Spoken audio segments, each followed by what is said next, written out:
चलिए, good evening class. Finally I am available with IBC amendment.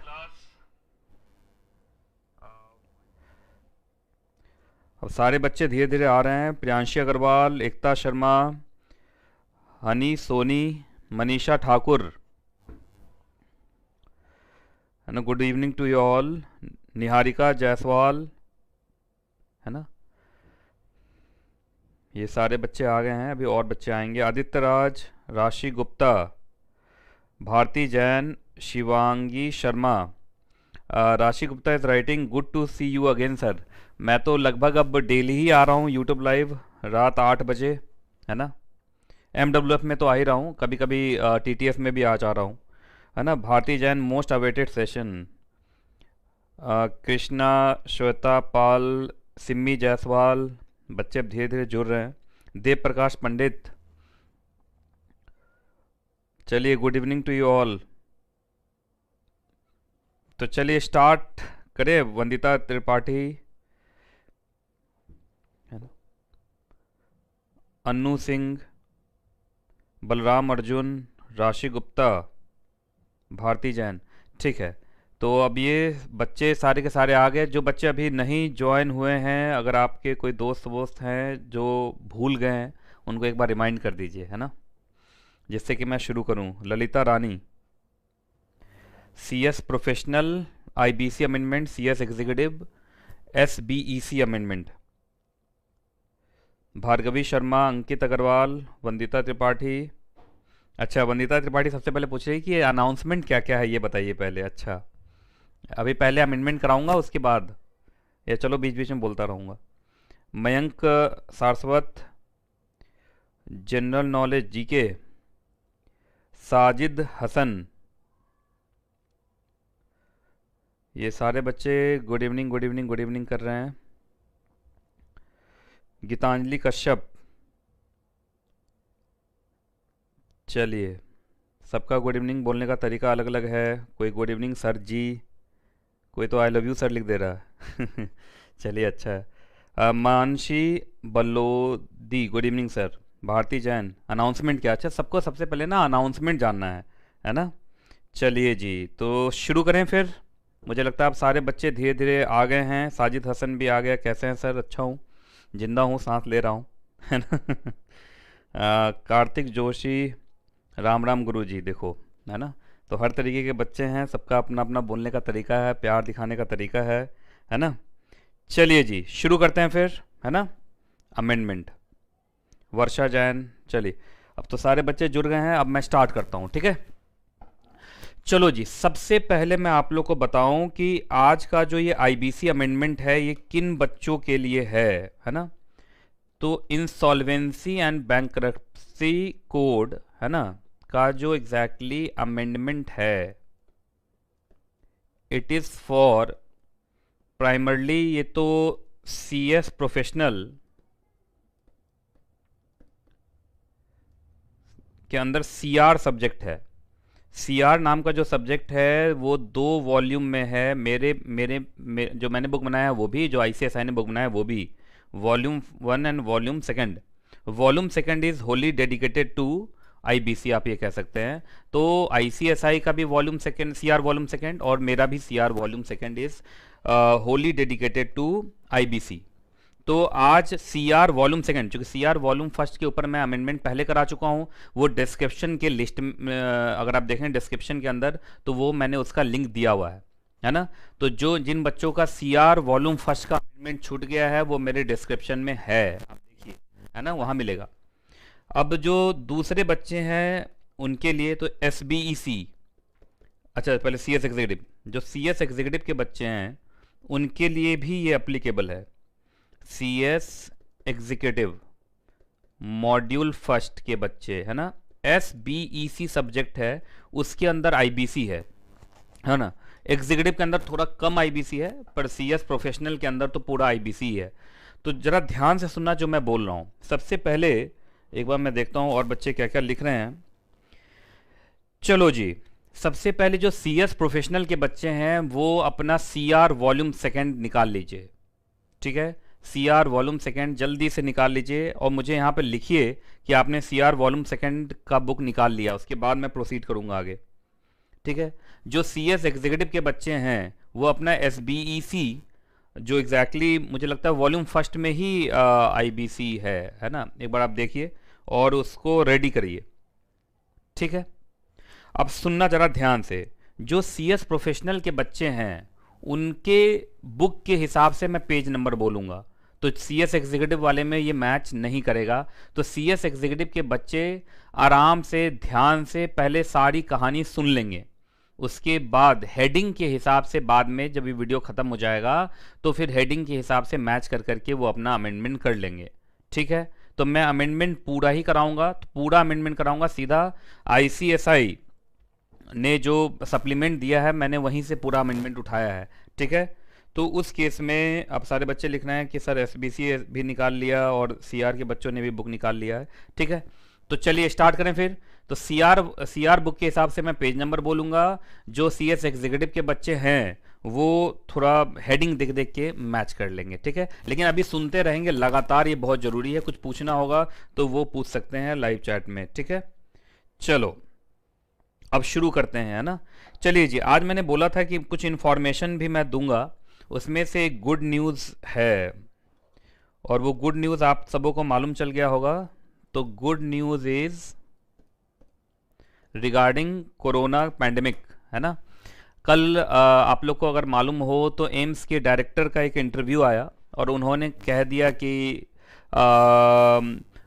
December last तक या जनवरी first week तक, first week मतलब जनवरी के बिगनिंग में कोरोना वैक्सीन आने की उम्मीद है ना। तो कल एक कह सकते हैं कि 2020 की पहली खुशखबरी, उस खुशखबरी को और बढ़िया सा सर्टिफिकेशन आज मिला हमारे प्राइम मिनिस्टर की तरफ से। प्रधानमंत्री नरेंद्र मोदी साहब ने भी चीफ मिनिस्टर के साथ कोई कोविड पे मीटिंग चल रही थी, उसमें भी उन्होंने बोल दिया कि कुछ वीक्स के अंदर, है ना, कुछ वीक्स के अंदर हमें कोविड वैक्सीन मिल जाएगी। तो ये एक बड़ा ही सुखद हेडलाइन आज मैंने सुना, तो मुझे लगा कि मैं आप सबों को भी बताऊं। अच्छा ज़रा बताओ, कुछ वीक का मतलब क्या? मतलब वीक का मतलब कभी ऐसा भी हो सकता है कि जैसे सिक्योरिटी लॉ में होता है, सिक्योरिटी लॉ में देखते हैं ना वीक्स का मतलब 26 वीक, तो 26 वीक का मतलब तो 6 महीने हो जाता है। सिक्योरिटी लॉ जो बच्चे पढ़ते हैं उसमें इस तरीके चलता है 52 वीक्स, 52 वीक्स का मतलब तो 1 साल हो जाता है।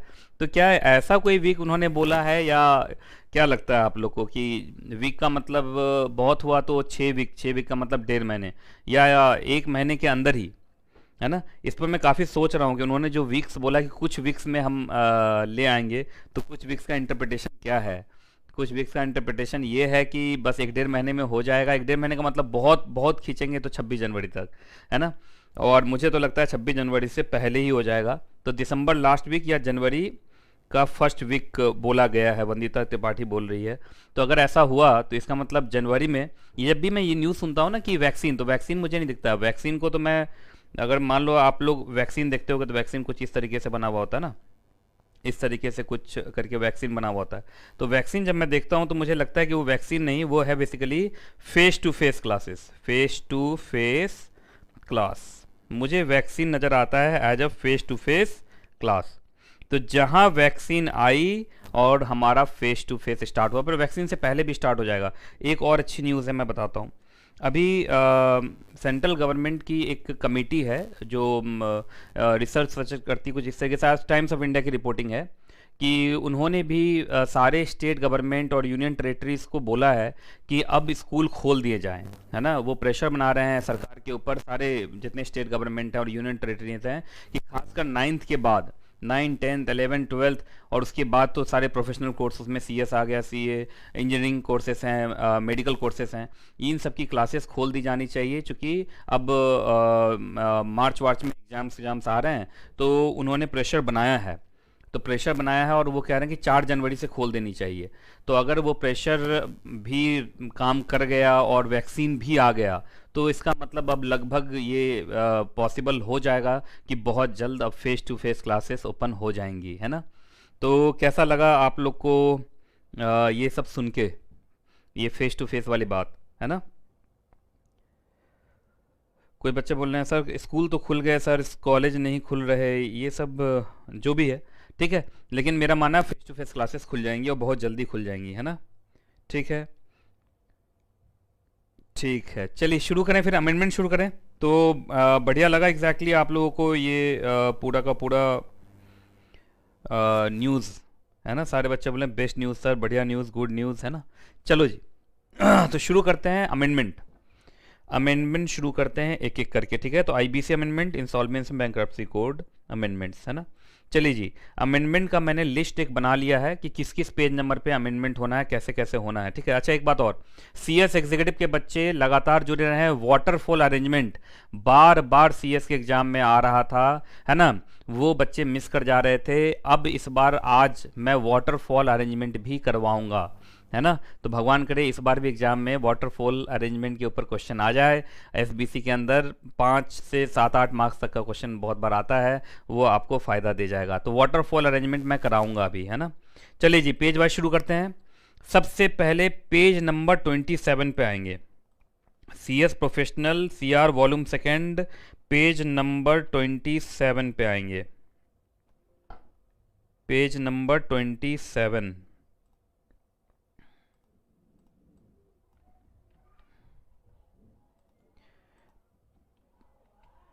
Page number 27। चलिए जी, पेज नंबर 27 पे जब आते हैं तो अगर आप देख पा रहे होंगे तो यहाँ पे बहुत सारे डेफिनेशंस दिए हैं।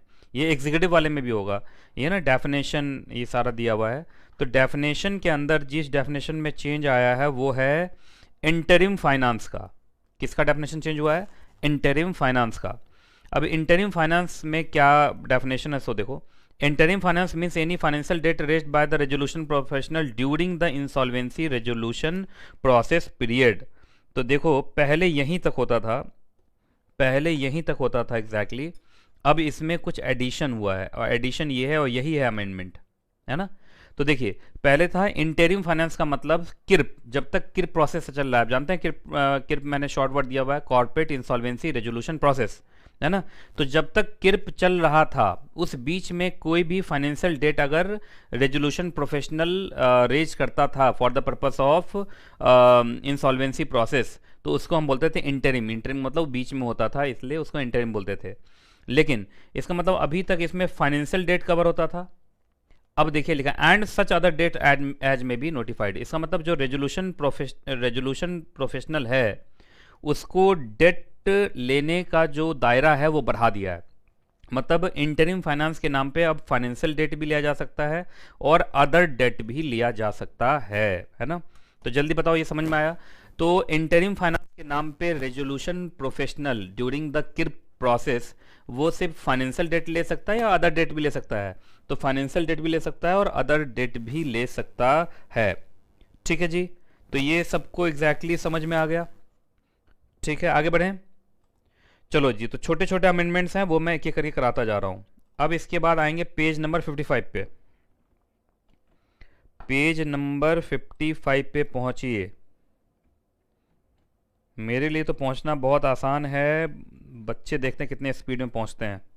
पेज उल्टाते होंगे, इतना जोर जोर से पेज उल्टाते होंगे पूरे घर में आवाज़ आती होगी, है ना। चलिए जी, तो अब हम आ गए यहाँ पे पेज नंबर 55 पे और ये चैप्टर का नाम है ना पिटीशन फॉर किर्प। पिटीशन फॉर किर्प ये चैप्टर नंबर 3 है। ठीक है, इसमें आप लोग को अगर मालूम हो सेक्शन 4 के अंदर बताया गया है कि कब सेक्शन 4 आप पहले भी ले सकते हैं।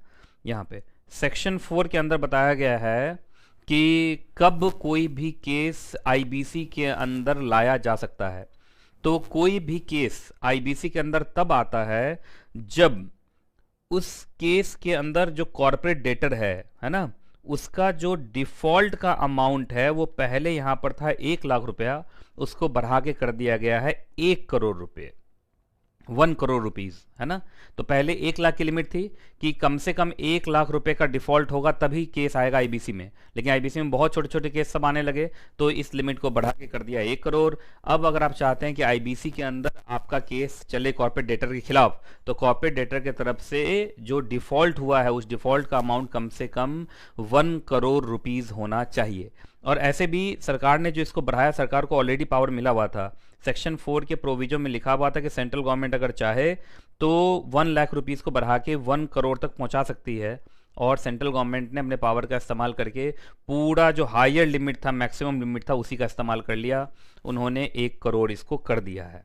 ठीक है, तो अब बच्चे कहेंगे सर 1 करोड़ से अब बढ़ाना है, तो 1 करोड़ से बढ़ाने के लिए अब सेंट्रल गवर्नमेंट नोटिफिकेशन निकाल के नहीं कर सकता।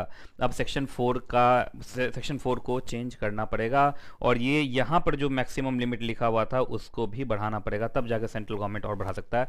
लेकिन अब ये है कि जो मैक्सिमम लिमिट था, जो सेंट्रल गवर्नमेंट बढ़ा सकता था, वो सेंट्रल गवर्नमेंट ने इस्तेमाल कर लिया है।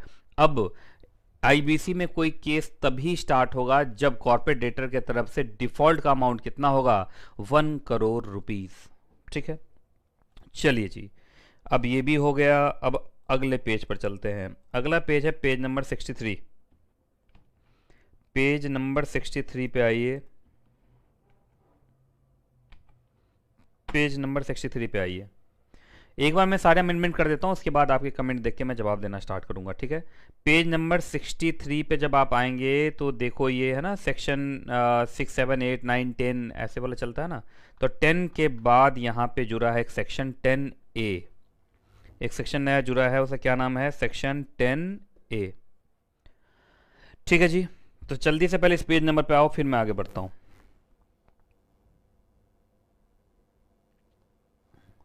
ठीक है, सेक्शन 10A। सेक्शन 10A को जन्म देने वाला कौन सा एग्जैक्टली सोर्स है, तो the insolvency and bankruptcy code amendment ordinance 2020। और सेक्शन 10A का जो हेडिंग है वो ये है, suspension of initiation of CIRP. मतलब किर्प को जो इनिशिएट करते हैं उसमें कुछ सस्पेंशन है। सस्पेंशन क्या है, जरा ध्यान से सुनिए। देखिए, अभी आपको मालूम होगा ये कोविड की वजह से है, ये है ड्यू टू कोविड पैंडेमिक, है ना। देखिए, सेक्शन 7, 9, 10 इन सब के अंदर है ना किर्प के इनिशिएशन के ग्राउंड्स हैं, है ना। तो याद रखिएगा, ये सारे ग्राउंड अगर अराइज हुए हैं 25 मार्च 2020 या उसके बाद भी कब तक, अच्छा बताइए, कोविड के वजह से जो एग्जेम्पशन मिला है ये ज़िंदगी भर का रहेगा या जब तक ये कोविड पैंडेमिक का असर रहेगा, जब तक कोविड पैंडेमिक का असर रहेगा। तो 25 मार्च 2020 से लेके 6 महीने तक। फिर वही बात, सेंट्रल गवर्नमेंट को पावर दिया है कि सेंट्रल गवर्नमेंट इस 6 महीने को बढ़ा के कहाँ तक पहुँचा सकता है, 1 साल तक, लेकिन 1 साल से ज़्यादा नहीं, है ना। तो 25 मार्च 2020 से प्रेजेंटली 6 महीने तक, तो मार्च से 6 महीने गिनेंगे तो सितंबर के आसपास पहुँचेगा। इस बीच में अगर कहीं भी सेक्शन 7, 9, 10 के ग्राउंड अराइज हुए, है ना, और वहाँ पे लगा कि किर्प को इनिशिएट कराना चाहता है कोई, तो याद रखिएगा वो ग्राउंड कंसीडर नहीं होगा, किर्प स्टार्ट नहीं हो पाएगा। इसका मतलब मैं ये कह सकता हूँ कि 25 मार्च 2020 से 6 महीने गिन लो, 6 महीने। और अगर सरकार ने एक्सटेंड किया तो बहुत हुआ तो ये कहाँ तक जाएगा, 1 ईयर, है ना, इफ़ एक्सटेंडेड, अगर एक्सटेंड होता है तो, है ना। तो लेकिन अभी तो क्या एग्जैक्टली 6 महीने।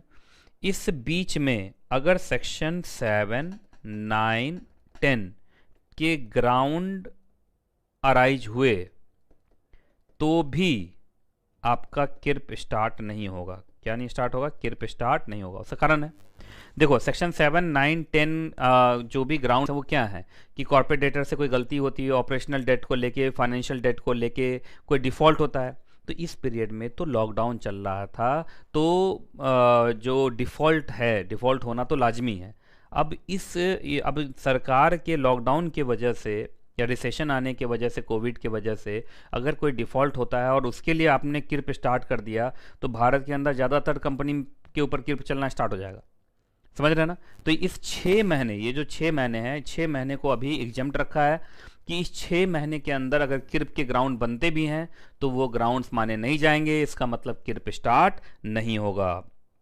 ठीक है जी, और अच्छा कर दिया है वो। देखो, कुछ बच्चे बोलेंगे सर अभी 6 महीने तक तो बच जाएंगे, लेकिन इस पीरियड के अंदर जो डिफ़ॉल्ट हुआ, ये 6 महीने ख़त्म होने के बाद फिर से कोई केस कर दिया तो याद रखिएगा, इस 6 महीने के अंदर जो भी डिफ़ॉल्ट हुए, उस डिफ़ॉल्ट को ग्राउंड बना के आप ज़िंदगी में कभी भी केस नहीं कर सकते, मतलब कभी भी किर्प स्टार्ट नहीं करवा सकते। देखो यहाँ लिखा हुआ no, no application shall ever, मतलब एवर मतलब परमानेंटली, जिंदगी भर, be filed for initiation of CIRP, मतलब किर्प स्टार्ट नहीं कर सकते ऑफ कॉर्पोरेट डेटा के ऊपर for the said default occurring during the said period. During the said period का मतलब इस 6 महीने में।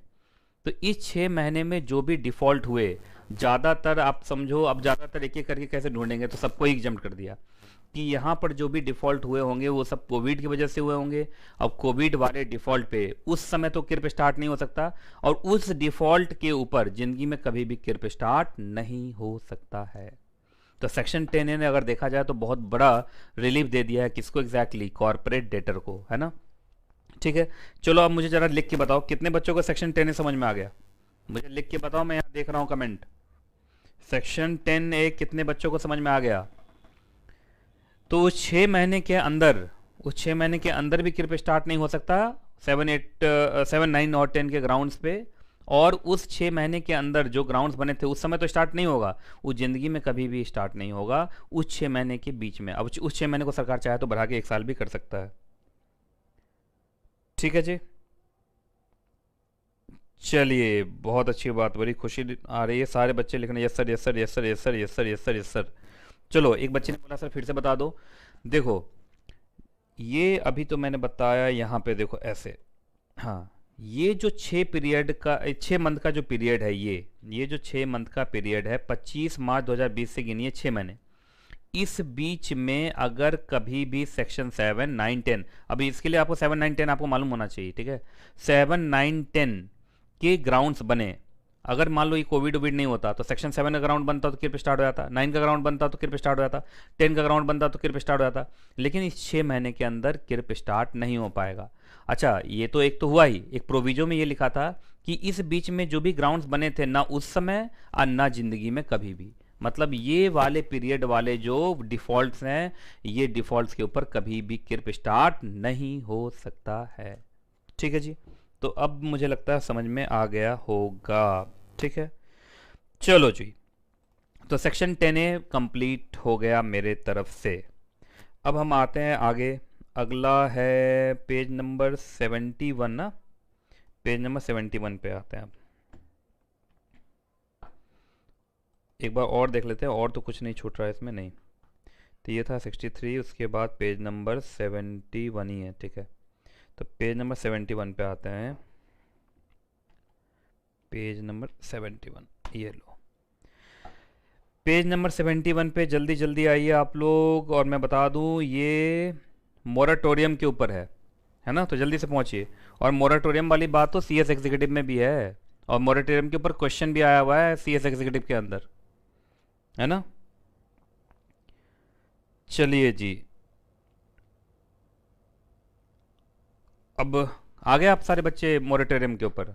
चलो, मोरेटोरियम क्या होता है याद है ना आप लोग को? मोरेटोरियम का मतलब स्टे, मतलब सारी चीज़ें वहीं की वहीं रोक दी जाएंगी, है ना, कोई भी एक्शन नहीं होगा, इसी को बोलते हैं मोरेटोरियम। एक तरीके का स्टे होता है, देखो लेना, मोरेटोरियम इज डिले और सस्पेंशन, मतलब वहीं पर रोक दिया जाए। तो मोरेटोरियम को थोड़ा सा क्या किया है देखिए, बढ़ाया है। अब किस तरीके से किया है सो देखो आप। चलिए सबसे पहले मोरेटोरियम में होता क्या है वो देखो। मोरेटोरियम में जैसे मान लीजिए कोई कॉर्पोरेट डेटर है, कॉर्पोरेट डेटर, ठीक है जी, कॉर्पोरेट डेटर जितने भी ट्रांजैक्शंस कर रहा है, जितने भी क्या कर रहा है, ट्रांजैक्शंस कर रहा है ना, उन सारे ट्रांजैक्शंस, उसी सारे ट्रांजैक्शन में कहीं कहीं डिफ़ॉल्ट भी होता होगा, उसी सारे ट्रांजैक्शंस के वजह से, डिफ़ॉल्ट होने की वजह से इसके ऊपर केस होने की भी नौबत हो जाती होगी, है ना। तो मोरेटोरियम में क्या होता है कि इन सारे ट्रांजैक्शन के ऊपर क्या लगा दिया जाता है, स्टे। अब न ट्रांजैक्शन आगे पीछे होगा और ना डिफ़ॉल्ट आगे पीछे होगा, ना डिफ़ॉल्ट आगे पीछे होगा, तो कोई नया केस नहीं होगा। कॉर्पोरेट डेटर को कुछ दिन की थोड़ी शांति मिल जाएगी, जिससे कि और जो काम है, जैसे मान लीजिए अब देखो कॉर्पोरेट डेटर बीमार है, इस वजह से बीमार है, नहीं काम कर पा रहा है, नहीं काम कर पा रहा है, तो बहुत सारी लायबिलिटी अराइज होती जा रही है। तो भाई मोरेटोरियम लगा के पहले इसका इलाज किया जाता है। अब इलाज भी कर रहे हो और उसके ऊपर लोग उसको आके डेली बेसिस पर डांट भी रहे हैं और उसको परेशान भी कर रहे हैं, तो उसका इलाज कहाँ ठीक से हो पाएगा। तो मोरेटोरियम का मतलब है कि भाई कुछ दिन उसको रेस्ट दो, है ना। अच्छा, रेस्ट देने का मतलब जो भी ट्रांजेक्शन्स हो रहे थे और जो भी वो एक्टिविटीज़ कर रहा था, उस सारे एक्टिविटीज़ पर रोक लगा दिया जाएगा। लेकिन एक बात बताओ, अब ये कॉर्पोरेट डेटा है, इसको ना एसेंशियल जो एसेंशियल गुड्स हैं उसकी सप्लाई हो रही थी, या essential goods and services, goods भी है एंड सर्विसेज हैं, उसकी सप्लाई हो रही है, तो क्या आप उसको भी बंद कर दोगे क्या? एक बात बताइए, हम इलाज कर रहे हैं, अब बोलोगे कि इसका खाना पीना सब बंद कर दो, है ना? तो खाना पीना में ऐसा खाना पीना ना जिसकी वजह से उसको नुकसान हो, अब आप बोलोगे सांस भी रोक दो इसका, तो इलाज हो पाएगा क्या कभी? हैं? तो जो एसेंशियल चीज़ें हैं वो उसकी सप्लाई तो जारी रहेगी ना। तो वही बात है। तो देखो, आप याद रखना, और जितनी भी एक्टिविटीज़ हैं उसके ऊपर रोक लगा दी जाएगी, पर सांस लेने पर थोड़ी रोक लगा दोगे यार। अब कोई बीमार है तो बीमार का मतलब क्या है? इसको सब कुछ रोक दो, इसको शांत रहने दो, शांत रहने का मतलब सांस ही रोक दो, सांस रोक दो तो मर नहीं जाएगा वो, है ना? तो लेकिन बाकी चीज़ें, चलो घूमना फिरना बंद हो गया, कोई इसको परेशान नहीं करेगा, कोई इससे बात नहीं करेगा, बात करेगा तो इसको टेंशन होता है, चलो बातचीत बंद हो गया, गलत सलत जो खाना वाना था वो सब बंद हो गया, लेकिन जो एसेंशियल चीज़ें हैं वो तो उसको मिलती रहेंगी ना। तो चलो सुनो, अभी तक क्या था? अभी तक ये था कि सबसे पहले मोराटोरियम कौन लगा सकता है भाई? तो मोराटोरियम लगाता था एडजुडिकेटिंग अथॉरिटी। और चूंकि हम किर्प की बात कर रहे हैं, कॉर्पोरेटर की बात कर रहे हैं, तो एडजुडिकेटिंग अथॉरिटी कौन है? Generally NCLT, national company law tribunal. ठीक है, तो बोला कि वो मोराटोरियम लगा सकता है, उसके ऊपर ये केस वेस जो चल रहा था ये सब रुक जाएगा, और भी सारी चीज़ें रुक जाएंगी। लेकिन यहीं पर लिखा हुआ था कि हाउएवर जो सप्लाई ऑफ एसेंशियल गुड्स है, सर्विसेज है, वो तो चलता रहेगा, उसको रोका नहीं जाएगा। ठीक है, लेकिन उसको जो नहीं रोका जाएगा वो अभी तक किसके ऑर्डर पे ये एग्जेम्पशन मिलेगा? ये एनसीएलटी के ऑर्डर पे। किसके ऑर्डर पे? एनसीएलटी के ऑर्डर पे। अब थोड़ा सा इसको और फ्लेक्सिबल किया है। अब यहाँ पर इंटरिम रेजोल्यूशन प्रोफेशनल या रेजोल्यूशन प्रोफेशनल, शॉर्ट फॉर्म में आपको याद होगा मैं बोलता हूँ आईआरपी या आरपी, इनको भी पावर दे दिया है। तो मतलब जो एनसीएलटी वाला पावर है कि चलो उनके ऑर्डर से आपका एसेंशियल गुड्स और सर्विसेज की सप्लाई नहीं रुकेगी, अब ऐसा ऑर्डर कौन पास कर सकता है? आईआरपी और आरपी भी पास कर सकता है। मतलब जो एसेंशियल गुड्स एंड सर्विसेज की सप्लाई है वो चलती रहे, ये एनसीएलटी के इनिशिएटिव पे भी हो सकता है और आईआरपी और आरपी के भी इनिशिएटिव पे हो सकता है। अब देख लो लैंग्वेज ये लिखा हुआ है, where the interim resolution professional और the resolution professional as the case में बी कंसीडर, है ना, consider the supply of goods और services critical to protect and preserve the value of the corporate debtor. मतलब ऐसे सप्लाई ऑफ गुड्स और services जो critical है कॉर्पोरेट डेटर के लिए वो चलते रहने चाहिए, तो उस केस में आईआरपी और आरपी भी चाहे तो वो ऑर्डर पास कर सकता है कि भाई ये जो सप्लाई ऑफ गुड्स और सर्विसेज इसको आप टर्मिनेट नहीं कीजिए, सस्पेंड नहीं कीजिए, इंटरप्ट नहीं कीजिए। तो आप सीधा कह सकते हैं कि जो सप्लाई ऑफ एसेंशियल गुड्स, है ना, गुड्स या सर्विसेज,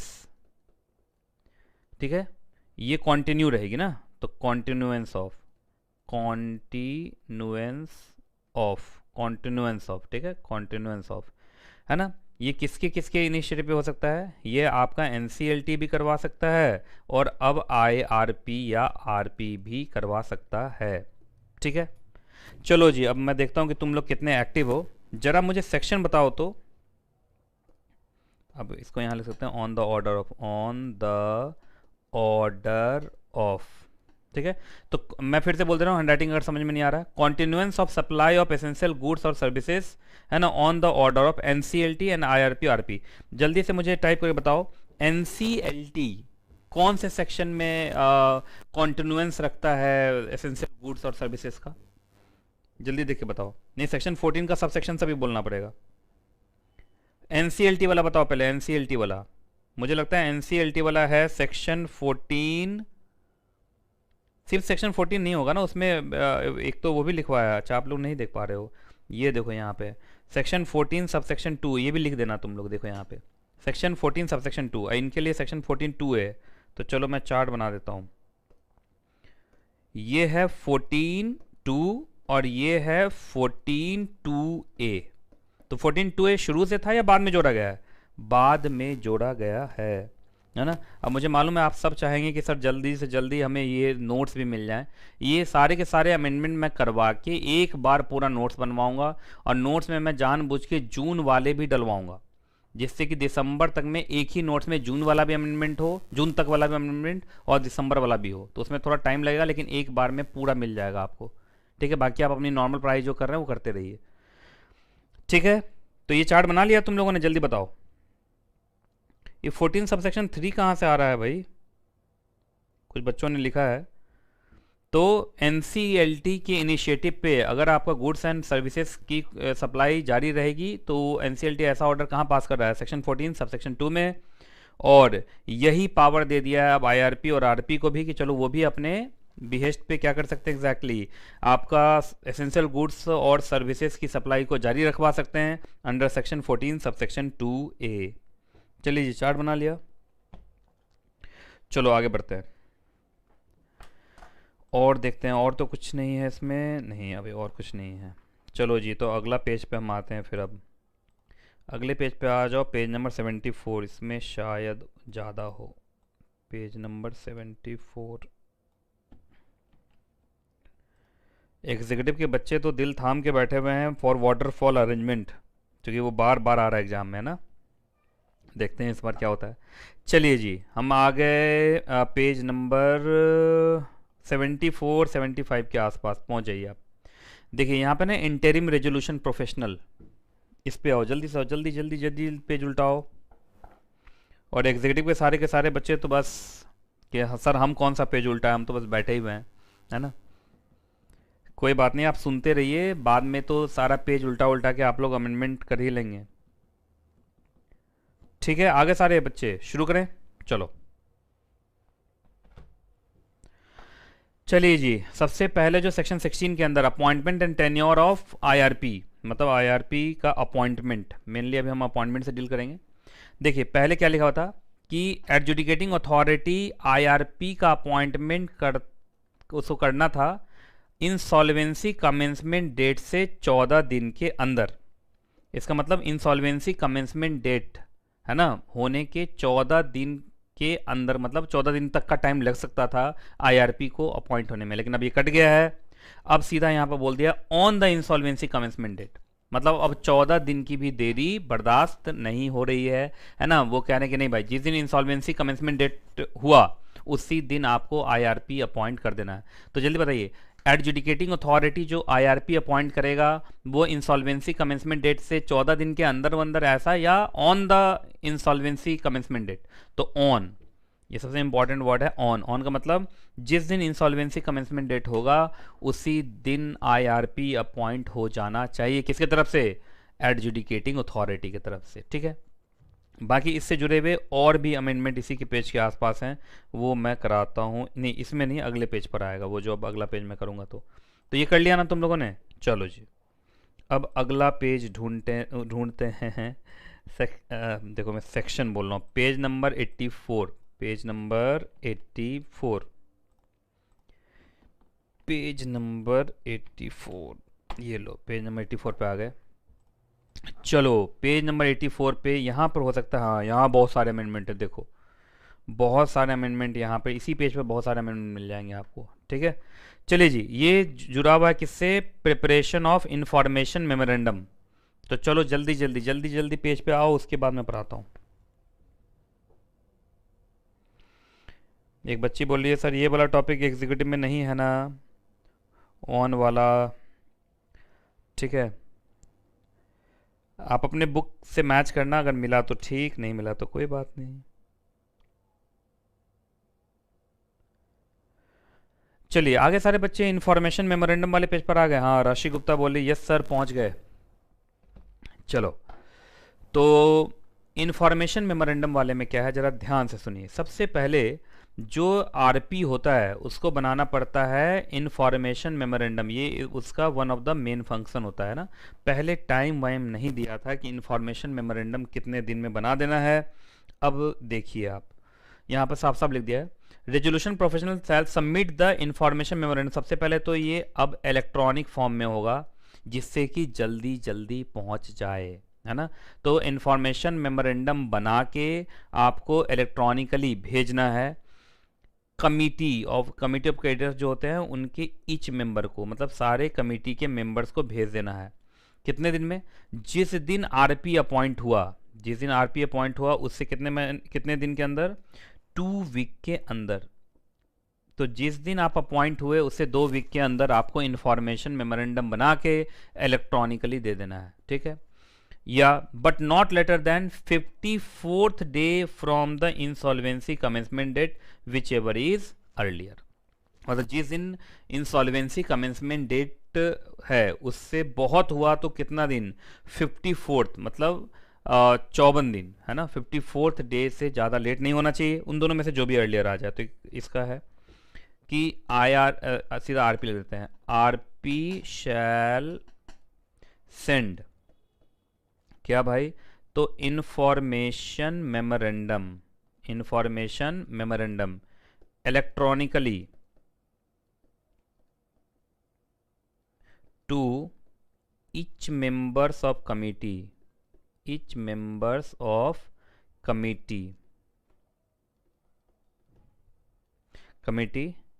विद इन, अब विद इन देख लो भाई, विद इन में दो चीज़ें निकलेंगी। पहला, 2 weeks ऑफ हिज इंक्लूड जहर जानते हैं, हिज अपॉइंटमेंट, जिस दिन वो अपॉइंट हुआ है उससे 2 वीक के अंदर, ठीक है जी। और है ना, बहुत हुआ तो कितने दिन, not later than 54th day from, है ना, इंसॉल्वेंसी कमेंसमेंट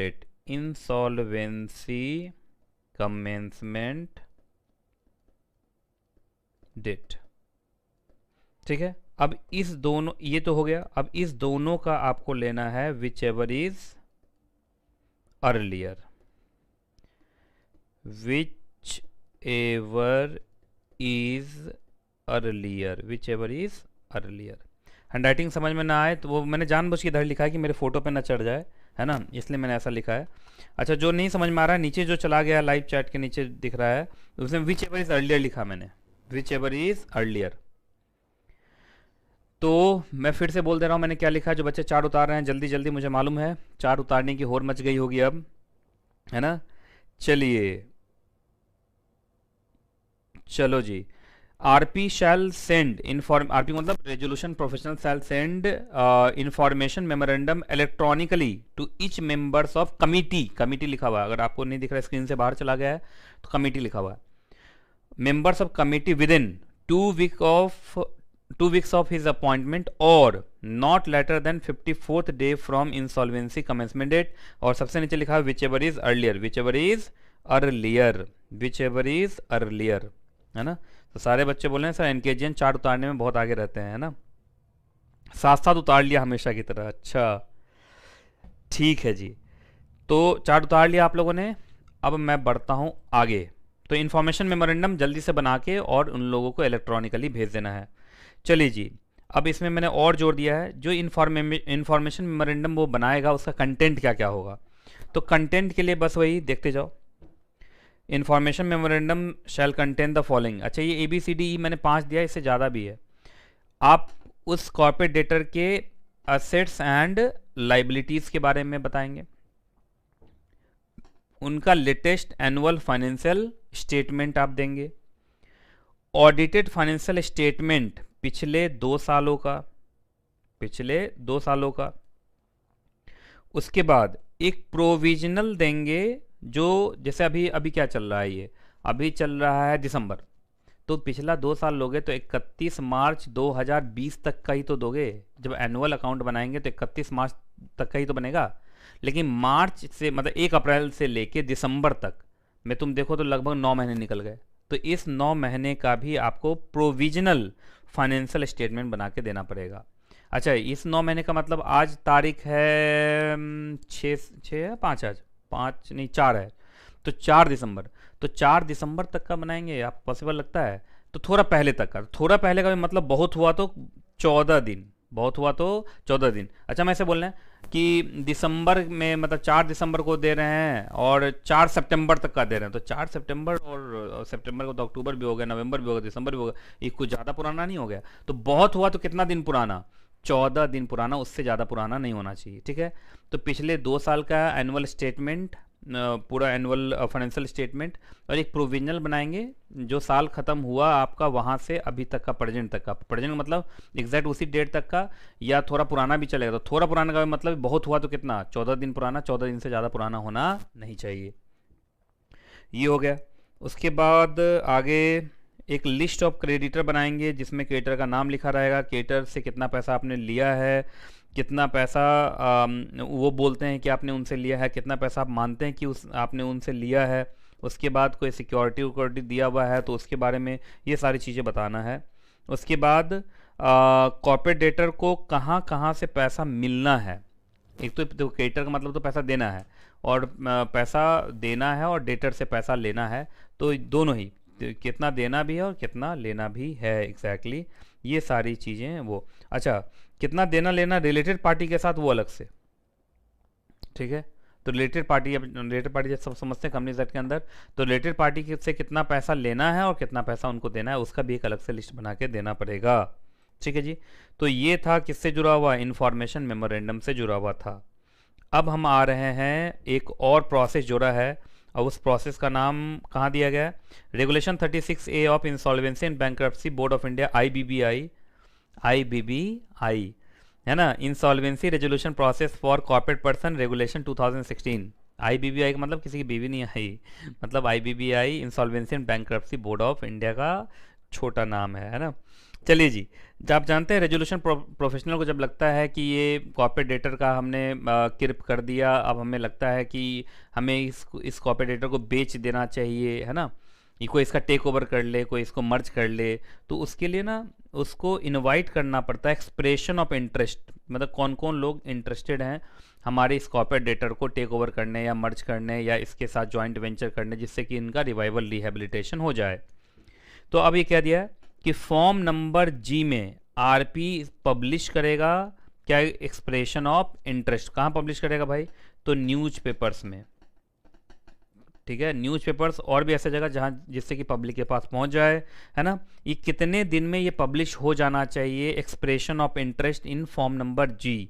तो ये लिखा है जिस दिन इंसॉल्वेंसी कमेंसमेंट डेट हुआ उससे बहुत लेट हुआ तो कहाँ तक, 75th डे, मतलब 75 दिन, 75 दिन के अंदर, मतलब जिस दिन इंसॉल्वेंसी कमेंसमेंट डेट है उससे 75 दिन के अंदर फॉर्म नंबर जी पब्लिश हो जाना चाहिए न्यूज़पेपर और भी मीडियम में, जिससे कि पब्लिक को पता चल जाए, और पब्लिक में से कोई अगर इंटरेस्टेड है उस कॉर्पोरेट डेटर के साथ रिवाइवल रिहेबिलिटेशन प्रोसेस में आने के लिए तो वो बता दे, है ना, ठीक है जी।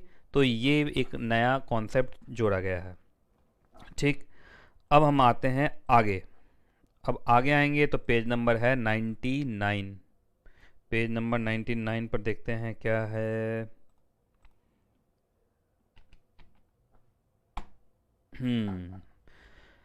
पेज नंबर 99 पे अगर आप आएंगे तो आपको यहाँ पे फिर वही है, एक तरीके से मोरेटोरियम कह सकते हैं, रिलीफ है ना। देखो यहाँ लिखा हुआ है रेगुलेशन 40C, है ना, तो regulation 40C of IBBI insolvency resolution process for corporate person, third amendment regulation 2020। देखिए इसने बोला है कि इस पूरे के पूरे किल प्रोसेस के अंदर जितने भी टाइमलाइंस बनते हैं, टाइमलाइंस फॉर द एक्टिविटी, मतलब इतने दिन में ये कर लेना, इतने दिन में ये कर लेना, इतने दिन में ये कर लेना, इतने दिन में ये कर लेना है, ठीक है।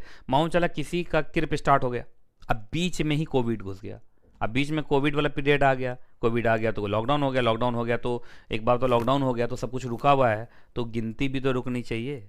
तो वही लिखा हुआ है कि जितने भी टाइमलाइंस रेगुलेशंस में बताए गए हैं उस टाइमलाइंस की गिनती में जितने लॉकडाउन का पीरियड है, अच्छा लॉकडाउन स्टेट गवर्नमेंट वाला या सेंट्रल गवर्नमेंट वाला, सेंट्रल गवर्नमेंट वाला जो भी लॉकडाउन का पीरियड है वो काउंट नहीं होगा, वो काउंट नहीं होगा, देखो शैल नॉट बी काउंटेड। तो याद रखिएगा जो कोविड की वजह से जो सेंट्रल गवर्नमेंट ने लॉकडाउन लगाया, तो लॉकडाउन का जो पूरा पीरियड है वो टाइमलाइन में काउंट नहीं होगा। इसका मतलब माना जाएगा कि उतने दिन तक सब कुछ बंद सा है, मतलब कुछ हुआ ही नहीं, और सच में कुछ हुआ नहीं था, लॉकडाउन में तो यही हुआ था, है ना, ठीक है जी। तो चलिए अब बढ़ते हैं आगे, तो एक नया रेगुलेशन है ये। अब आते हैं page number 107 page number 107, page number 107 पे हम आ गए, है ना। चलो पेज नंबर 107, ये कमिटी ऑफ क्रेडिटर्स के ऊपर है, ये पूरा चैप्टर किसके ऊपर है, कमिटी ऑफ क्रेडिटर्स के ऊपर है ना। चलिए जी, कमिटी ऑफ क्रेडिटर्स में अगर हम देखें तो ऐसा होता है ना कि जो कमिटी ऑफ क्रिएटर्स बनाई जाती है उसमें सारे के सारे फाइनेंशियल क्रिएटर होते हैं। देखो अमेंडमेंट वही बच्चा कर पाएगा ना जिसने जनरल रूल को पढ़ा हुआ है और उसको जनरल रूल याद है ना। चलिए, तो आप जानते हैं the committee of creditor shall comprise of all the financial creditor, लेकिन इसका एक्सेप्शन होता है।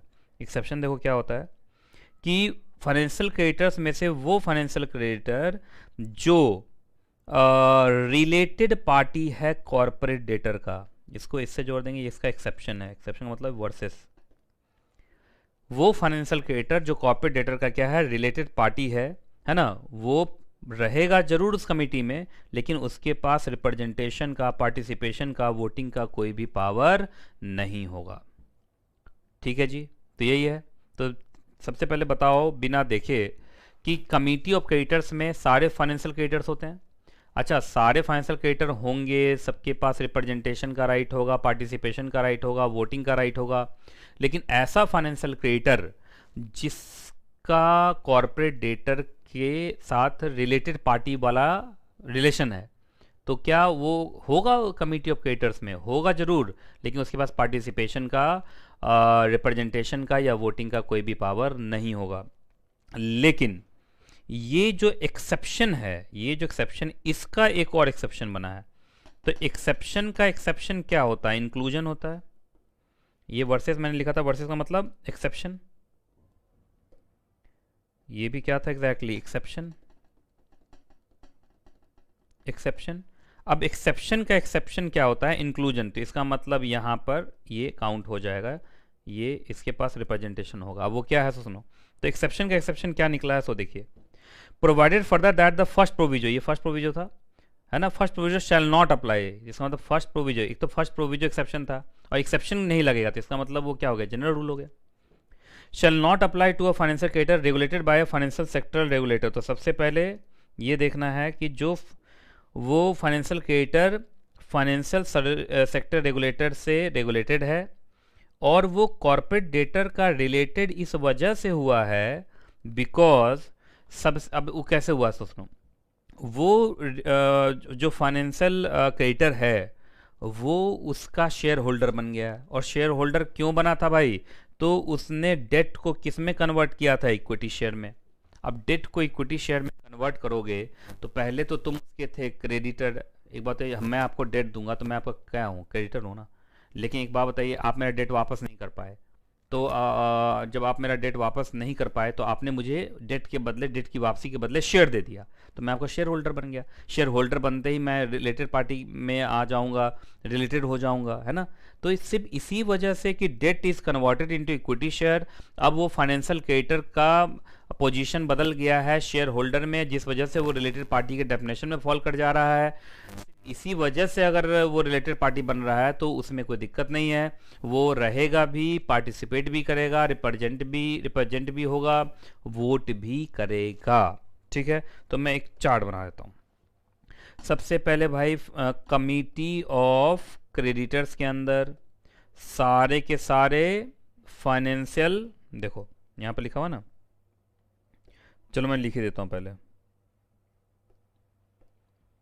सारे के सारे फाइनेंशियल क्रेडिटर होंगे, सारे के सारे क्या होंगे? Financial creditor.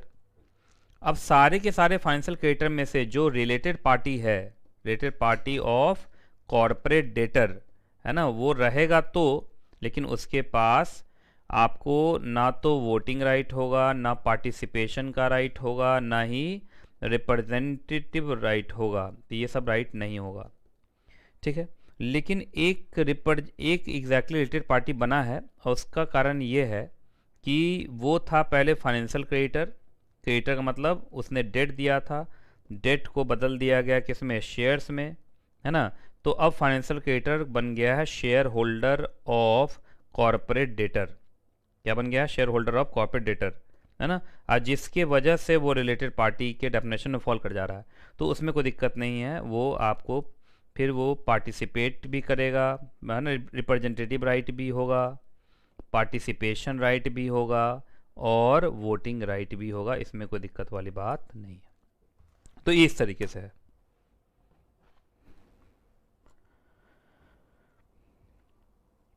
ठीक है, समझ में आ गया सबको? ये उतार लिया चार्ट तुम लोगों ने? तो सबसे पहले मैं फिर से बोल दे रहा हूँ ये चार्ट समझने के लिए, कमिटी ऑफ क्रेडिटर्स में सारे फाइनेंशियल क्रेडिटर होते हैं, सारे के सारे जो फाइनेंशियल क्रेडिटर है उसमें से अगर कोई कॉर्पोरेट डेटर का क्या निकल गया, रिलेटेड पार्टी, आरपी का मतलब यहाँ रिलेटेड पार्टी है, RP means RP is equal to related party. अरे ये तो आपको दिख ही नहीं रहा, RP is equal to related party मैंने ऊपर में लिखा है, यहाँ पे लिखा RP is equal to related party. ठीक है, बात समझ में आ गया। तो फाइनेंशियल क्रेडिटर जो रिलेटेड पार्टी है, सीडी, सीडी का मतलब, सीडी का मतलब corporate debtor, corporate debtor, corporate debtor का वो क्या है एग्जैक्टली, वो रिलेटेड पार्टी है। तो भाई जनरल रूल तो यही कि ना उसको वोटिंग राइट मिलेगा, ना उसको पार्टिसिपेशन राइट मिलेगा, ना उसको रिप्रेजेंटेटिव राइट मिलेगा। लेकिन वो रिलेटेड पार्टी बना इस वजह से क्योंकि फाइनेंशियल क्रेडिटर का डेट कन्वर्ट हो गया शेयर में, अब फाइनेंशियल क्रेडिटर क्या बन चुका है, share holder of corporate debtor, तो कोई दिक्कत नहीं है, तो उसको रिप्रेजेंटेटिव राइट भी मिलेगा, पार्टिसिपेशन राइट भी मिलेगा और वोटिंग राइट भी मिलेगा। तो एक्सेप्शन का एक्सेप्शन क्या हो गया, इंक्लूजन हो गया। ठीक है, बात समझ में आ गया, चार्ट उतार लिया ना, हटाऊं मैं फिर इसको। ठीक है, चलिए जी, अब ये हो गया। उसके बाद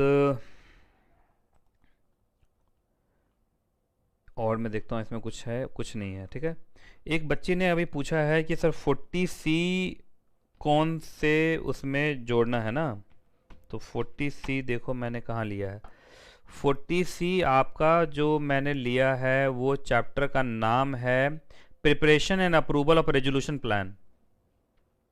ये देखो ना पेज नंबर, चलो मैं चैप्टर का नाम भी दिखाता हूँ, और लास्ट में मैंने जोड़ा है वो, ये देखो preparation and approval of resolution plan. Bharti जान ने शायद पूछा था ना।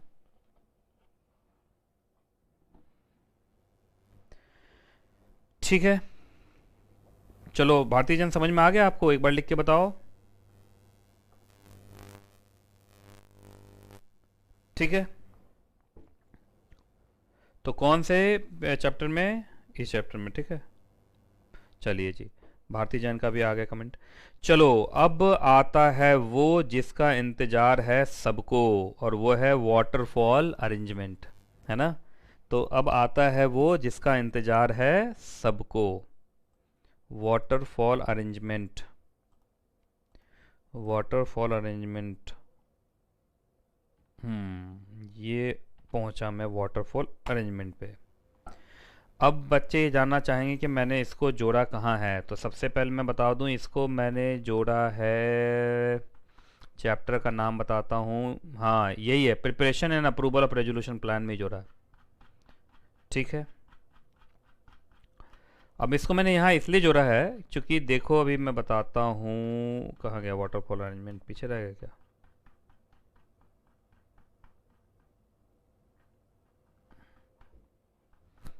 अरे व्हाट, हाँ यहाँ पे, क्योंकि इससे कुछ देर पहले ही ना यहाँ पर सेक्शन 53 का जिक्र है, तो मैंने सोचा कि सेक्शन 53 जब मैं पढ़ाऊँगा तो तुरंत बता दूंगा कि सेक्शन 53 है क्या, तो इसलिए मैंने इसको यहाँ पे जोड़ दिया। ठीक है, चलिए जी, वाटरफॉल अरेंजमेंट क्या होता है ज़रा ध्यान से सुनिए।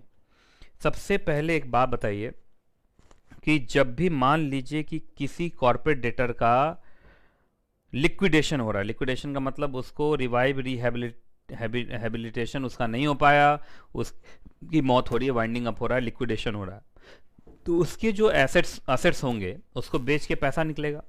तो पैसा कैसे बांटा जाएगा, तो waterfall arrangement is nothing, it is basically the manner of distribution of assets of corporate debtor, और वो डिस्ट्रीब्यूट इसलिए हो रहा है क्योंकि कॉर्पोरेट डेटर का लिक्विडेशन हो रहा है ना। तो कॉर्पोरेट डेटर का लिक्विडेशन हो रहा है, उसके एसेट्स बेचे गए, एसेट्स को बेच के जो पैसा आया उस पैसे का डिस्ट्रीब्यूशन कैसे होगा।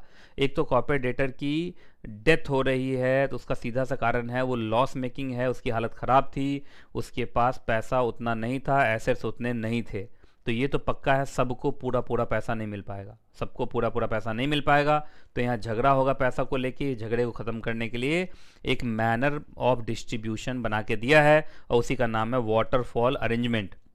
वाटरफॉल अरेंजमेंट का मतलब क्या है ना, देखिए जैसे मालूम चला कि एक जग में पानी है और पानी दिए, तो पहले कोई पिएगा, है ना, फिर हटा, फिर उससे बचा तो दूसरा पिया, फिर हटा, फिर तीसरा तीसरा पिया, उसका पूरा प्यास बुझ गया, फिर मतलब एक लिमिट तक, फिर उसको, फिर चौथे को, हो सकता है पाँचवें छठे तक हमारा जग खाली हो जाए, हमारा जग क्या हो जाए, खाली हो जाए, है ना। जग खाली हो गया तो लोग मुंह तो खोले रहेंगे पर मिलेगा कुछ भी ही नहीं, है ना। तो मेरी बात को जरा ध्यान से सुनिए। तो वाटरफॉल अरेंजमेंट का मतलब जो हमारे पास फंड है, और फंड कहाँ से है, लिक्विडेशन ऑफ कॉर्पोरेट डेटर करके जो फंड हमारे पास आया है, कुछ फंड है, वो ज़्यादा नहीं है, कुछ है, तो कुछ को हम कैसे बांटेंगे, तो कैसे बांटेंगे, तो पहले कौन पीने आएगा भाई, पी के वो हटेगा वाटर, फिर दूसरा आएगा वो पी के हटेगा, ऐसे होते होते बचा तो सबको मिला, उसे बचने वाला नहीं है, वो बीच में ही खत्म होगा, है ना।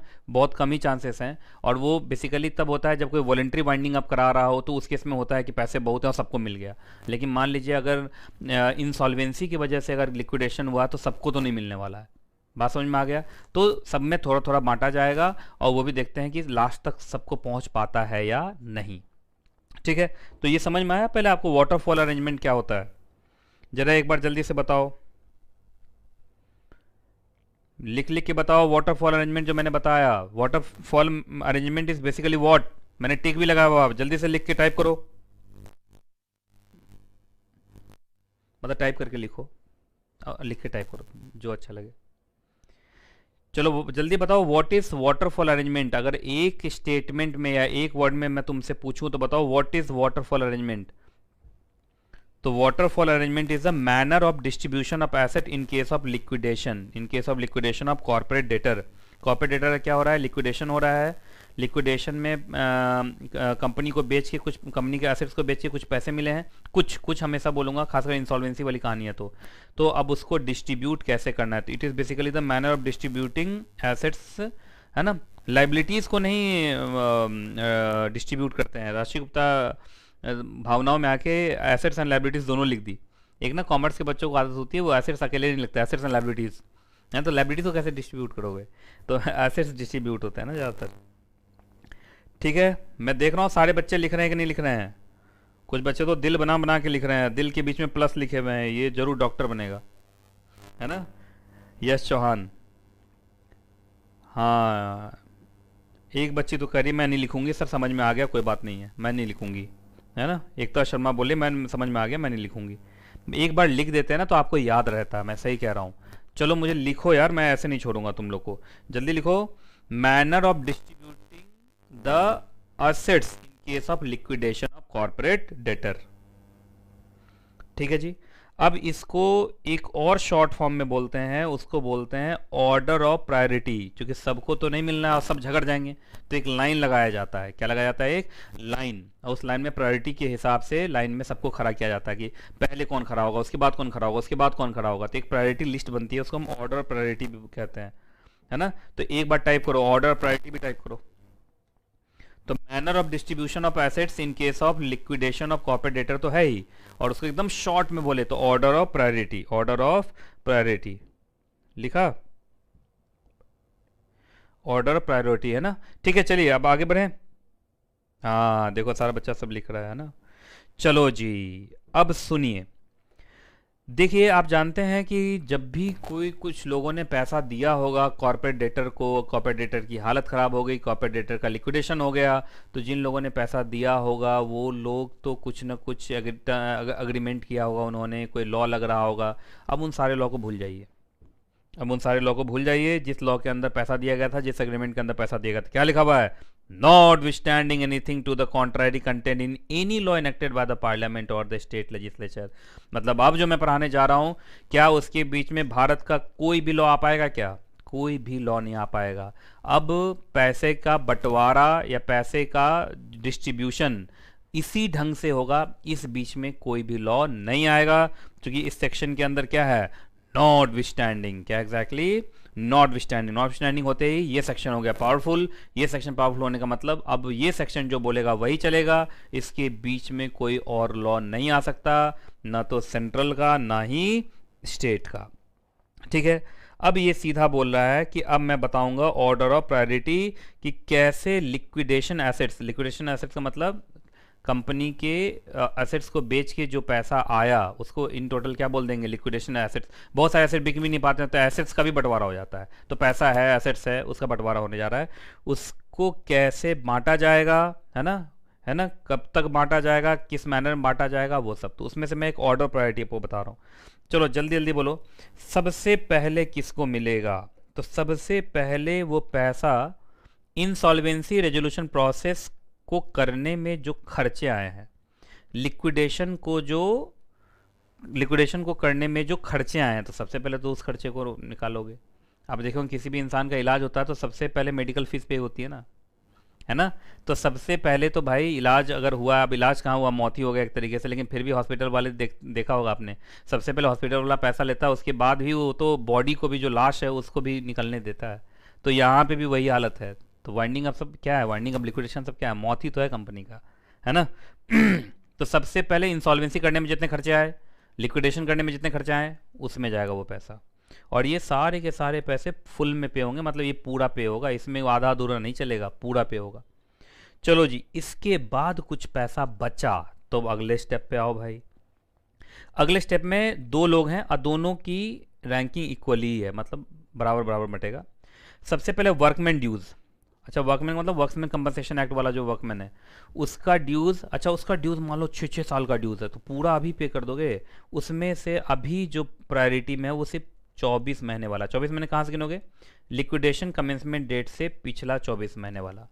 तो पिछला 24 महीने वाला तो अभी पे हो जाएगा। उसके बाद मान लीजिए किसी का 3 साल 4 साल से बचा हुआ था, तो कोई बात नहीं भाई, 2 साल का तो अभी ले लो, अभी देखता हूँ और बचता है तो फिर लास्ट में फिर से देता हूँ, ठीक है। उसके बाद उसी ढंग से आगे आ जाओ। उसके बाद सिक्योर्ड क्रेडिटर को मिलेगा। अब कुछ बच्चे बोलेंगे सर सिक्योर्ड क्रेडिटर को देने की क्या जरूरत है? सिक्योर्ड क्रेडिटर तो वो है जो सिक्योरिटी लिए हुआ हो, तो सिक्योरिटी बेच के पैसा निकाल लिया होगा। तो सिक्योरिटी बेच के पैसा जब निकाल लिया होगा तो वो थोड़ी आएगा यहाँ पे। ये तो वो सिक्योर्ड क्रेडिटर है जिन्होंने अपने सिक्योरिटी को रिलिंक्विश किया, मतलब उन्होंने छोड़ दिया, है ना। रिलिंक्विश का मतलब क्या होता है? छोड़ देना। मतलब उन्होंने वो सिक्योरिटी को एनफोर्स नहीं किया, वो एक तरीके से नाम सिक्योर्ड क्रेडिटर है पर हालात अनसिक्योर्ड जैसे ही हैं। मतलब उन्होंने कहा कि जो हमें सिक्योरिटी दी गई थी वो सिक्योरिटी भी बर्बाद हो चुकी है, हमें उनको नहीं देंगे, हम सिक्योरिटी को एनफोर्स नहीं करेंगे, हमें पैसा दो, ठीक है। तो ये तो सेकेंड नंबर पे ये दोनों आ गए, है ना। तो सिक्योर्ड क्रेडिटर में वो क्रेडिटर जिन्होंने अपनी सिक्योरिटी को एनफोर्स नहीं किया, उन्होंने सिक्योरिटी को नहीं बेचा, उन्होंने सिक्योरिटी को छोड़ दिया, उन्होंने कहा मेरा पैसा दे दो, ठीक है। उसके बाद अब देखिए एम्प्लॉयज़, एक बात याद रखना, यहाँ वर्कमैन, तो वर्कमैन कंपनसेशन एक्ट के वर्कमैन के डेफिनेशन में जो लोग आएंगे उसको छोड़ के भी तो बहुत सारे एम्प्लॉय होते हैं। अब इस एम्प्लॉय के अंदर तो सारे लोग आएंगे। इस एम्प्लॉय के अंदर कंपनी का एमडी भी होगा, डायरेक्टर भी होगा, कंपनी सेक्रेटरी भी होगा, मैनेजर भी होगा, सब होगा।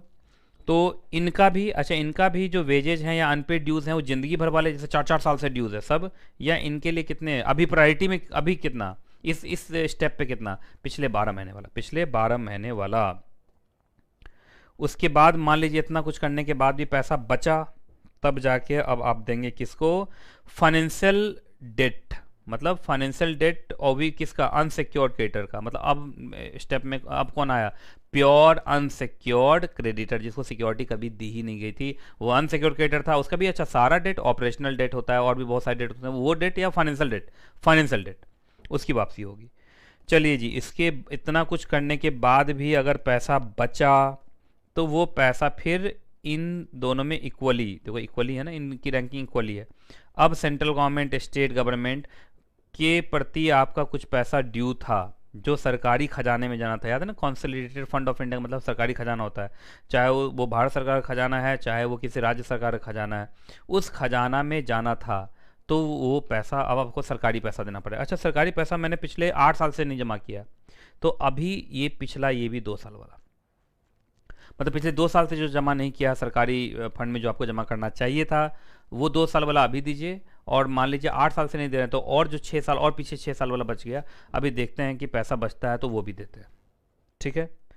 उसके बाद अब वो सिक्योर्ड क्रेडिटर्स आए हैं जिन्होंने अपने सिक्योरिटी को एनफोर्स कर लिया है, लेकिन फिर भी कुछ उनका बैलेंस रह गया है। जैसे 10 लाख का किसी ने लोन दिया था और तुमने 10 लाख का एसेट दिया था, पर 10 लाख के एसेट का डेप्रिसिएशन हो गया, वो बच गया 8 लाख, तो बेचारे को एसेट बेचने के बाद भी अभी भी कितना बाकी है उसका? 2 लाख। तो वो 2 लाख अभी यहाँ पर पे हो जाएगा, ठीक है जी। उसके बाद ये सब भी जब हो गया तो उसके बाद अब कोई और रिमेनिंग डेट्स और ड्यूज़ हैं तो वो दीजिए। तो जब पूरे डेट वेट खत्म हो गए फिर भी पैसा बचा, तो सबसे पहले अब कौन लेगा? Preference share holder. लास्ट में जाके किसको मिलेगा? इक्विटी शेयर होल्डर्स या अगर आपके पार्टनर्स हैं तो, है ना। तो रैंकिंग इस तरीके से है। तो जल्दी जल्दी मुझे सारे बच्चे बताओ कि सबसे पहले किसको मिलेगा। और ये लास्ट वाला है वाटरफॉल अरेंजमेंट, मैं चाहता हूँ सारे बच्चे एक्टिव हो जाएं। चलो जी, सबसे पहले तुम लोग बोलो शॉर्ट में, सबसे पहले किसको पैसा मिलेगा। लिखो जल्दी से, लिखो जल्दी लिखो, सबसे पहले किसको मिलेगा। मैं देखता जा रहा हूं मैं लगातार। सबसे पहले पैसा किसको मिलेगा। देखो कोई बता ही नहीं रहा है, जल्दी जल्दी टाइप करो। सबसे पहले पैसा किसको मिलेगा। चलो गीतांजलि लिख रही है इंसॉल्वेंसी एक्सपेंसेस या लिक्विडेशन एक्सपेंसेस, ठीक है। सारे बच्चे लिखो, मैं देख रहा हूं। ठीक है, अब सबने लिखना स्टार्ट किया। चलो सेकेंड नंबर पे बताओ तो जल्दी जल्दी किसको मिलेगा। वर्कमैन ड्यूज सारा, या अभी इस स्टेज पे पिछले 24 महीने का। तो वर्कमैन ड्यूज पिछले 24 महीने वाला, और जो सिक्योर्ड क्रेडिटर ऐसे जिन्होंने कह दिया है कि हम सिक्योरिटी को छुएंगे नहीं, सिक्योरिटी आप ले लो मुझे पैसा दे दो। चलिए उसके बाद बाकी इंप्लॉइज का वेजेज पूरा या पिछले 12 महीने वाला भी, अभी पहले 12 महीने वाला बाद में देखेंगे उसको। उसके बाद अनसिक्योर्ड क्रेडिटर का सारे हर तरीके के अनसिक्योर्ड क्रेडिटर या फाइनेंशियल डेट वाले, फाइनेंशियल डेट वाले। उसके बाद सरकारी जितने भी पैसे आपके बनते हैं पूरा ही दे दोगे, या अभी पिछले 2 साल में जितने ड्यू हुए पिछले 2 साल वाला आप दे दो, उसके बाद जो बचेगा भी आएगा। उसके बाद सिक्योर्ड क्रेडिटर ऐसे जिन्होंने सिक्योरिटी को बेचा है, बेचने के बाद भी उनका कुछ पैसा बच गया है लेना, तो उनको दे दिया जाएगा। उसके बाद और जो डेट्स बच गए, जैसे यहाँ पे 2 साल के पीछे वाला, यहाँ पे भी 24 महीने से भी पीछे वाला, यहाँ पे 12 महीने से भी पीछे वाला, ये सब इसमें आ जाएगा, ठीक है। इसमें आने के बाद फिर जाके प्रेफरेंस शेयर होल्डर्स को, फिर जाके इक्विटी शेयर होल्डर्स को। जल्दी जल्दी बताओ आप में से कितने ऐसे बच्चे हैं जो एकदम स्पीड में एक बार में ये पूरा टाइप कर सकते हैं शॉर्ट में, जिससे तुम्हें याद रहे वाटरफॉल अरेंजमेंट के अंदर ऑर्डर ऑफ प्रायोरिटी, है ना।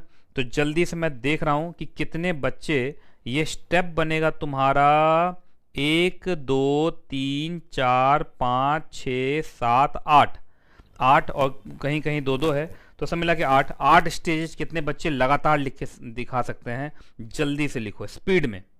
हाँ भारती जैन बोल रही है लिख देगी, तो मैं देखता हूँ ये 8 स्टेज मुझे जल्दी से लिख के बताओ शॉर्ट में, क्योंकि बहुत इंपॉर्टेंट है वाटरफॉल अरेंजमेंट। और भी सारे बच्चे लिखिए, मैं देख रहा हूँ कौन कौन बच्चे लिख सकते हैं वाटरफॉल अरेंजमेंट।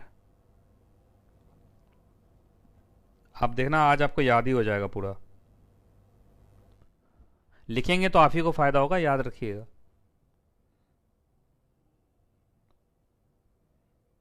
जल्दी जल्दी लिखो।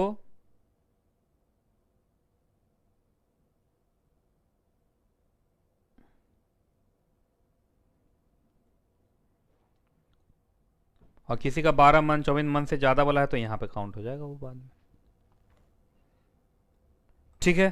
तो चलिए जी, अब मुझे लगता है कि वाटरफॉल अरेंजमेंट भी मैंने करा दिया है। बहुत दिन से ड्यू था, बच्चे बड़े परेशान थे, वो भी मैंने करा दिया। इसके बाद जो बच्चे सीएस फाइनल वाले हैं मैं बताऊं उनको, जब आप आईसीएसए का सप्लीमेंट देखेंगे तो उन्होंने कुछ केस लॉस डाल दिए फॉर मोर क्लैरिटी, है ना। तो वो आप वहाँ से क्लैरिटी के लिए पढ़ सकते हैं। एडेड कुछ रिपोर्टिंग्स उन्होंने डाली है, मतलब एडेड है ये सब। अब आईसीएसआई को ने वो नया मॉड्यूल वो लेके आए, वो सीधे तरीके से लागू नहीं कर पाए, तो सप्लीमेंट में थोड़ा थोड़ा डाल के उन्होंने लागू किया है। उसके बाद कुछ एडेड एनुअल रिपोर्टिंग है, तो ये सब एडिशंस हैं, ये सबको एक बार रीड आउट आपको करना है, ठीक है ना। तो चलिए जी, आज का ये मेरा सेशन, अमेंडमेंट सेशन यहीं तक है ना। बाकी मैं आपको बता दूं आज कौन सा डे है, फ्राइडे। फिर मंडे को मैं मिलूंगा मॉड्यूल फर्स्ट के अमेंडमेंट के साथ। तो मॉड्यूल फर्स्ट में अब मेरा जेजेएल हो चुका है, एसबीसी हो चुका है, अब मैं कराऊंगा कंपनी लॉ। मंडे के बाद आता है वेंसडे को मॉड्यूल सेकंड के अंदर ईबीसीएल, और फिर फ्राइडे को ड्राफ्टिंग और जो रिलेटेड सब्जेक्ट हैं उनकी मैं क्या कराऊंगा एग्जैक्टली आपका अमेंडमेंट।